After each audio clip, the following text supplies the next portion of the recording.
হৈমন্তী দাস মিয়ানমারে করছে ওরা কত কিছু লাগে ওতে দিদিভাই, সেটা একটু বলেন আমারে।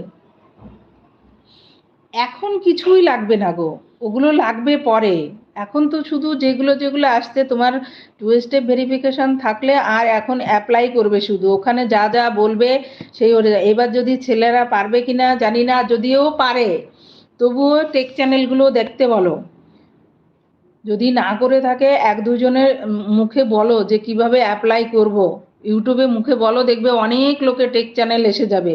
ছেলেদের বলো ওইগুলো 2-3 জনার দেখতে, যেটা থেকে ভালো মনে হয় যে এটা আমি ভালো বুঝতে পারছি, ও সে একটা মোবাইল থেকে দেখতে বলো আর একটা মোবাইল তোমার মোবাইল থেকে করতে বলো, তাহলে কোনো ঝামেলা হবে না। ওইভাবেই করতে হবে, এখন কিছুই লাগবে না, শুধু যেভাবে বলবে ওইভাবে করতে হবে, কোথায় কি কি লিখতে হবে, কি করতে হবে। আর লাগবে যেগুলো সেগুলো পরে লাগবে, যখন তোমার $10 হয়ে যাবে তখন অ্যাড্রেস ভেরিফিকেশনের জন্য তখন লাগবে, তোমার প্যান কার্ড ফার্ড এগুলো তখন লাগবে, এখন তো কিছু লাগবে না।